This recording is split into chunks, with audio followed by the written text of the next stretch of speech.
City model public school द्वारा संचालित online class में कक्षा 7 के बच्चों का एक बार फिर से स्वागत है। आज का सब्जेक्ट है हिंदी, जिसमें आज हम लोग पाठ नंबर 3 पढ़ेंगे। तो सभी बच्चे अपनी अपनी बुक ओपन कर लें ताकि आप आसानी से समझ सकें। तो आइए बच्चों, हम लोग पाठ नंबर 3 स्टार्ट करते हैं। तो बच्चों, ये है आपका पाठ नंबर 3। क्या है पाठ नंबर 3? वायुयान की कथा। वायुयान की कथा के बारे में पढ़ेंगे, जो कि आपको नॉलेज के लिए है, जानकारी के लिए है। ठीक है ना। वायुयान मतलब हवाई जहाज यानी एरोप्लेन की कथा के बारे में लोग जानकारी करेंगे। तो आइए पहले पाठ का उद्देश्य समझ लें।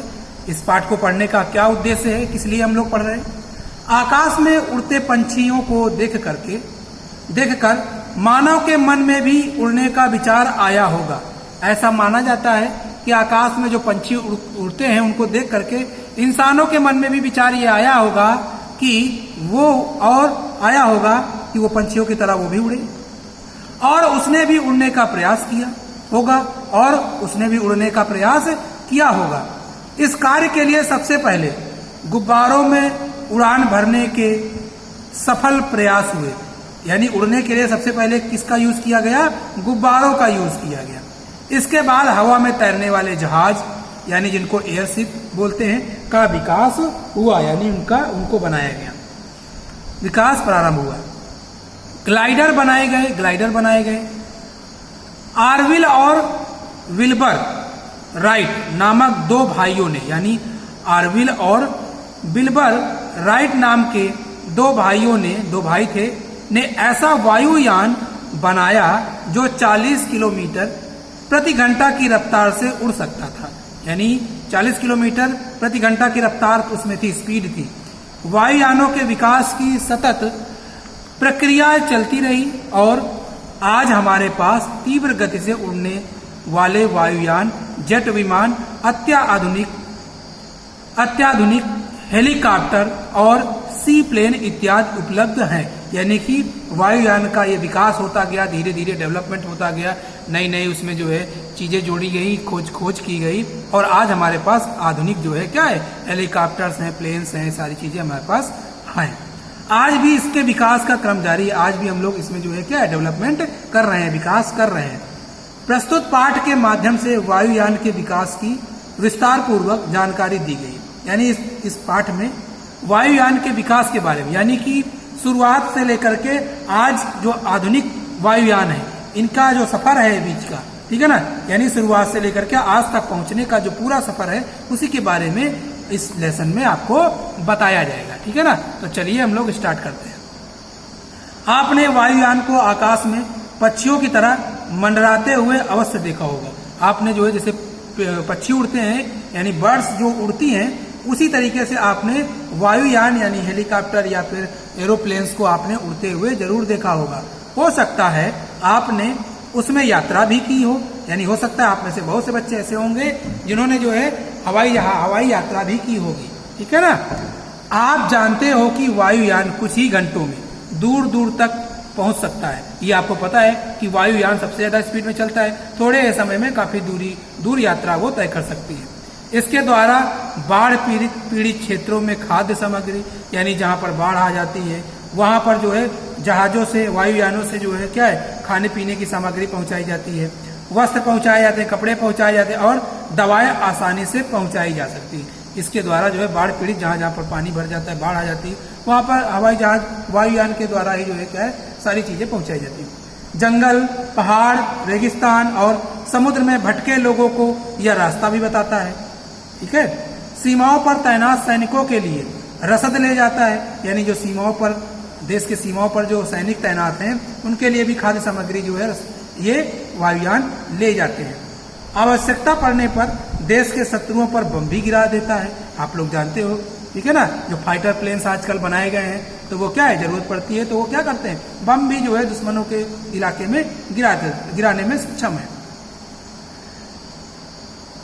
वायुयान की कहानी उसी समय से प्रारंभ हो गई थी जब से मानव ने इस पृथ्वी पर जन्म लिया था। यानी जब पृथ्वी पर मनुष्य का जन्म हुआ था, तभी से वायुयान की कहानी स्टार्ट हो गई। वह धरती पर भाग सकता था, बंदर की तरह पेड़ों पर चढ़ सकता था, मछली की तरह जल में तैर सकता था, किंतु वह पक्षियों की तरह आकाश में उड़ नहीं सकता था। यानी शुरुआत में क्या था, सब कुछ तो कर सकते थे, चल सकते थे, उछल कूद सकते थे, पानी में तैर सकते थे, लेकिन जैसे पक्षी हैं, ठीक है ना, बर्ड्स हैं, उनकी तरह वह आसमान में नहीं उड़ सकता था। हजारों वर्षों तक उड़ने के स्वप्न देखता रहा। मनुष्य क्या है, हजारों वर्षों तक उड़ने का सपना देखता रहा। फिर उसने उड़ने वाले गुब्बारे बनाए। उड़ने के लिए उसने जो है गुब्बारे बनाए। लगभग 200 वर्ष पूर्व, अगर आज से 200 वर्ष पहले की बात करें, फ्रांस में मोंटगोल्फायर बांधुओं ने कागज के गुब्बारों में गर्म हवा भरकर उन्हें उड़ाने की तरकीब सीखी। यानी कि कागज के जो है गुब्बारे बनाए और उसमें गर्म हवा भरी, ठीक है ना, और उसी को उड़ाने की तरकीब उन्होंने सीखी। बाद में उन्होंने क्या किया, रेशमी कपड़े के गुब्बारे बनाए। गुब्बारा जो है रेशमी कपड़ों के बनाए, रेशम के कपड़ों के, और रेशमी कपड़े बनाए, और उनके नीचे बंधी बड़ी बड़ी टोकरियां, देखो बड़ी बड़ी टोकरियां जो बंधी रहती उनके नीचे, उनमें क्या किया, मैं मुर्गियों, बतखों और भेड़ों को रखकर उड़ाया। यानी उन्हीं में भेड़ों को, मुर्गियों को रख करके उड़ाया गया। बाद में रेजियर और आद लेंदे नामक 2 युवकों ने एक गुब्बारे में 25 मिनट तक उड़ान भरी। यानी एक गुब्बारे में 25 मिनट तक हवा में रहे वो। ये आकाश में उड़ने वाले पहले व्यक्ति थे, ठीक है ना, आकाश में उड़ने वाले ये प्रथम व्यक्ति थे। कुछ समय बाद गुब्बारों में गर्म हवा के स्थान पर, क्योंकि गुब्बारों में उस समय क्या है, पहले गर्म हवा भरी जाती थी, उससे वो उड़ते थे, भाप जिसको बोलते हैं। तो कुछ समय बाद उसके स्थान पर जो है, गर्म हवा के स्थान पर कौन सी हवा भरने लगे हम लोग, पर हाइड्रोजन गैस भरी जाने लगी। उसमें क्या भरा जाता था, इस गुब्बारे में इसको फुलाने के लिए, उड़ाने के लिए हाइड्रोजन गैस भरी जाती है, ठीक है ना। कुछ समय बाद हाइड्रोजन गैस भरी जाने लगी। यह सबसे हल्की गैस होती है। हाइड्रोजन गैस क्यों भरी जाती थी, क्योंकि ये बहुत हल्की गैस होती है, तथा गुब्बारे में भरने के बाद इसे गर्म करने की आवश्यकता नहीं होती, ठीक है ना। यानी पहले क्या, गर्म हवा के लिए गर्म करना पड़ता था, अब इसको गर्म करने की आवश्यकता नहीं होती थी। फ्रांस में चार्ल्स नामक वैज्ञानिक ने गुब्बारे में हाइड्रोजन गैस भरकर कई सफल उड़ानें भरी। यानी इसमें जो है गुब्बारे में जो है हाइड्रोजन गैस भर के कई उड़ानें उसने भरी। अब तक ये गुब्बारे पाल वाले नौका के समान थे। यानी किसके, पाल वाले नाव के समान थे, नौका के समान थे। देखो नौका दिख रही, पाल वाली नौका के समान थे, जो उसी दिशा में जाने लगते थे जिस दिशा में हवा बह रही होती। यानी उस समय तक कंट्रोल नहीं था, जिधर हवा चल रही उधर ही की ओर वो चले जाते थे। सर्वप्रथम गुब्बारों को नियंत्रित करने की कोशिश फ्रांस में हुई थी। यानी कि फ्रांस में सबसे पहले इनको नियंत्रित करने की, यानी कि जिधर हम चाहें उधर इसको ले जा सकते हैं, ये प्रारंभ हुआ। गुब्बारे में 3 अश्वशक्ति का भाप का इंजन लगाया गया था। यानी 3 जो है घोड़ों की, अश्व मतलब घोड़े होते हैं, 3 घोड़ों के बराबर ताकत वाला इंजन, भाप का इंजन लगाया गया। इसके द्वारा गुब्बारे पर नियंत्रण तो रखा जा सकता था, किंतु उसके उड़ान की गति बहुत ही कम हो गई थी। यानी गुब्बारे पर नियंत्रण कर लिया कि जिधर चाहे उधर मोड़ सकते हैं, लेकिन ऐसा करने से क्या हुआ कि जो उसकी स्पीड थी वो धीमे हो गई। मात्र 9 किलोमीटर प्रति घंटा, यानी 1 घंटे में 9 किलोमीटर ही जा सकता था। पेट्रोल चलित इंजन के आविष्कार के बाद, जब पेट्रोल से चलने वाले इंजन बने, उसके आविष्कार के बाद गुब्बारों की गति बढ़ने लगी। यानी कि उनकी स्पीड जो है बढ़ाई जा सकी। उन पर नियंत्रण रखना भी सरल हो गया। जर्मनी के एक सैनिक अधिकारी काउंट जैपलिन ने रेशमी कपड़े के स्थान पर, यानी रेशमी कपड़ा ना यूज करके उसकी जगह पे उसने क्या किया, कपड़े के स्थान पर एल्युमिनियम धातु का एक कठोर गुब्बारा बनाया, ठीक है ना। पहले कागज का गुब्बारा यूज किया गया, फिर रेशम के गुब्बारे का यूज किया गया, अब जो है क्या है, एल्युमिनियम धातु के कठोर गुब्बारे को बनाया गया, एल्युमिनियम का यूज किया गया। इसमें हाइड्रोजन से भरे थैले रखे गए, हाइड्रोजन से बड़े छोटे छोटे थैले उसमें रख दिए गए, ठीक है ना, हाइड्रोजन गैस से भरे। इंजन और यात्रियों के लिए अलग अलग कक्ष बनाया गया, अलग अलग जो है कक्षा उसके अंदर बनाया गया, यात्रियों के लिए अलग, इंजन वाला सिस्टम अलग। वस्तुतः यह हवा में तैरने वाला जहाज एयरशिप था, यानी हवा में तैरने वाला जहाज एयरशिप था। वो वायुयान के इस रूप का नाम उनके आविष्कार के नाम पर जैपलिन ही रखा गया। यानी उन्हीं के उन्होंने आविष्कार किया गया था, तो उस वायुयान का नाम जैपलिन रख दिया गया। क्रमशः जैपलिन ने अनेक सुधार होते गए, यानी उसमें जो है बहुत सारे सुधार किए गए। उसमें हाइड्रोजन की जगह हीलियम गैस का प्रयोग किया जाने लगा, यानी अब हाइड्रोजन गैस की जगह पे हीलियम यूज करने लगे। इसका कारण यह था कि हाइड्रोजन एक ज्वलनशील गैस है, हाइड्रोजन एक जलने वाली गैस है, इसलिए उसमें प्रायः आग लग जाती थी, ठीक है ना, तथा जान माल की भी भारी हानि होती थी। तो उससे बचने के लिए क्या किया गया, हीलियम गैस का यूज करने लगे। सन 1937 में सबसे बड़ी दुर्घटना जर्मनी में हिंडनबर्ग नामक जैपलिन में हुई थी। अमेरिका के न्यू जर्सी हवाई अड्डे पर उतरते समय उसमें आग लग गई थी और अंदर बैठे हुए सभी यात्री जलकर मर गए थे, ठीक है ना, क्योंकि हाइड्रोजन गैस भरी होती थी उस गुब्बारे में। इस घटना के बाद जैपलिन का प्रयोग लगभग बंद हो गया था, ठीक है।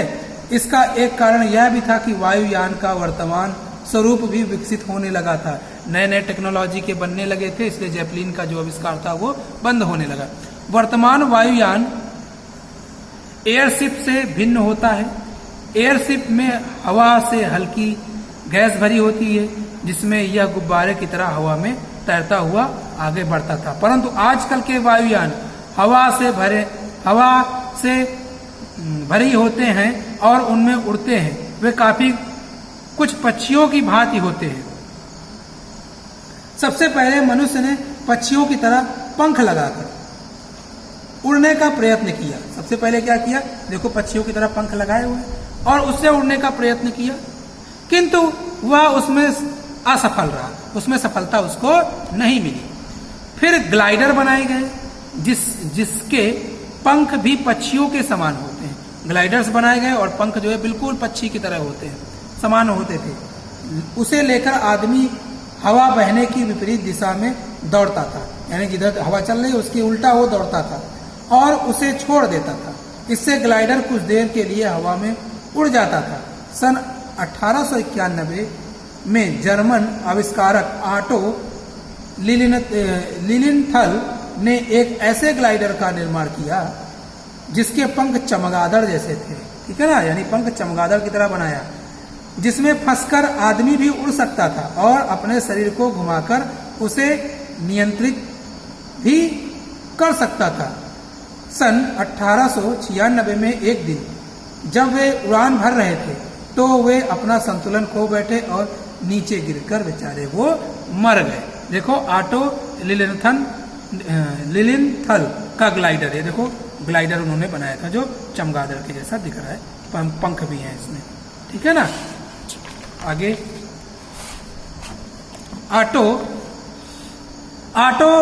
लिलिनथल के बाद अनेक लोगों ने उनके द्वारा बनाए गए ग्लाइडर में और सुधार किए। जो उन्होंने ग्लाइडर बनाया था क्योंकि वो तो मर गए, तो उस ग्लाइडर में और सुधार किए गए और वह इस लायक हो गया कि हवा में सीधा उड़ सके, यानी इस तरह बन गया कि हवा में उसको सीधा उड़ाया जा सकता था। इन सुधारकों में अमेरिका के निवासी दो भाई आरविल राइट तथा विल्बर राइट भी थे, यानी ये जो ग्लाइडर को में सुधार किया था ये इसमें दो भाई शामिल थे। उन्होंने जो ग्लाइडर बनाया अब तक बनाए गए सभी ग्लाइडरों में श्रेष्ठ था, ठीक है ना, सबसे ग्लाइडरों में वो अच्छा था। उसमें बैठकर उन्होंने सन 1902 में हजारों उड़ानें भरी, कई उड़ानें उन्होंने उसमें बैठ के भरी। बाद में उन्होंने सोचा कि यदि ग्लाइडर में मजबूत शक्तिशाली पर हल्के इंजन का उपयोग किया जाए तो हवा में भारी मशीन भी आसानी से उड़ सकती है। उन्होंने इंजन का दिमाग लगाया कि इंजन बना छोटा सा रख दिया जाए तो भारी मशीन उड़ाई जा सकती है। उन्होंने दिसंबर सन 1903 तक 12 अश्वशक्ति का एक इंजन भी बना लिया था, यानी 12 हार्स पावर का इंजन उन्होंने बना लिया था। अमेरिका में ही एक भौतिक शास्त्री सैमुअल लेगले ने अपने सहायक के साथ 5 सिलेंडर वाले पेट्रोल इंजन से युक्त एक वायुयान का निर्माण किया, ठीक है ना। 5 सिलेंडर उसमें थे जिसका नाम उन्होंने एरोड्रोम रखा। एरोड्रोम उस यान का नाम उन्होंने रखा। इसे लेगले ने पोटोमैक नदी में चलने वाली मोटर बोट में रखकर उड़ाने की बात सोची। एयरड्रोम को उस पर रख दिया गया। लेगले उसमें बैठ गए। ये देखो पानी में है। लेगले उसमें जो है क्या है, लेगले उसमें बैठ गए और इंजन को चालू किया गया। इंजन को क्या किया गया, चालू किया गया। पर वायुयान उड़ा ही नहीं, वायुयान नहीं उड़ा, ठीक है ना। उसके गियर में दोष था, क्योंकि उसके गियर ठीक नहीं थे, अतः वह उड़ने के स्थान पर नदी में गिर पड़ा, नदी में गिर गया। परंतु राइट बंधुओं के साथ ऐसी कोई घटना नहीं घटी। उन्होंने लेगले के प्रयोग के 9 दिन बाद 17 दिसंबर 1903 को नॉर्थ कैरोलिना के किटी हार्ट तक पर अपने मॉडल को परखा। उन्होंने एक ट्रैक की सहायता से अपने वायुयान को उड़ाया और वह 12 सेकंड में 40 मीटर की दूरी तक उड़ा। उसमें आरविल भी बैठा हुआ था। वह वायुयान के हवा से भारी रूप की पहली उड़ान थी। इस मॉडल में कपड़े के 2 पंख थे जो तारों से बांधकर, यानी तारों से उनको बांधकर सही स्थान पर रखे गए थे, ठीक है, सही स्थान पर उनको लगाया गया था। इसमें इंजन नीचे वाले पंख में पायलट की सीट के दाहिनी ओर लगा था। पीछे की ओर एक पंख लगा था जो उसे हवा में धकेलता था। राइट बंधुओं ने धीरे धीरे इसमें और सुधार की तथा एक ऐसा वायुयान बना लिया जो आधे घंटे में लगातार उड़कर 40 किलोमीटर की यात्रा कर सकता था। फ्रांस की लुई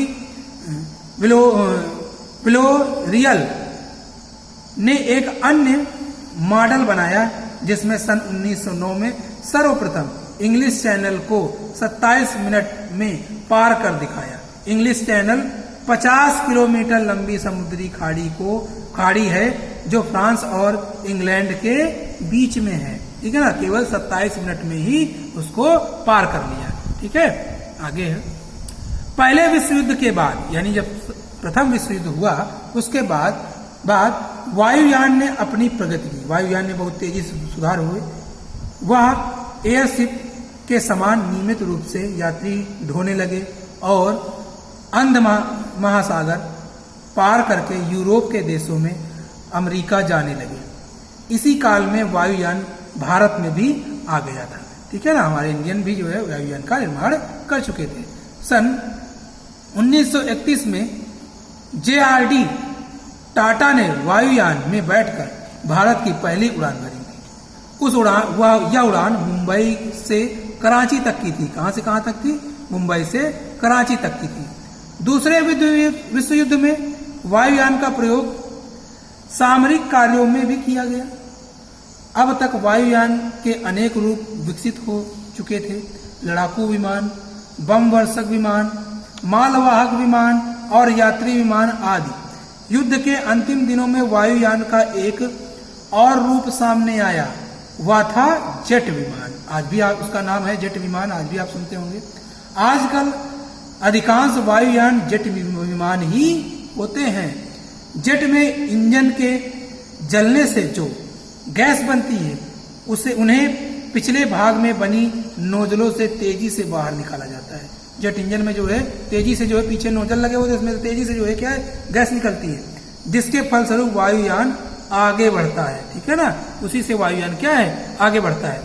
ये गैस जेट के रूप में बाहर निकलती है, इसलिए इस प्रकार के विमानों को जेट कहा जाता है, ठीक है ना।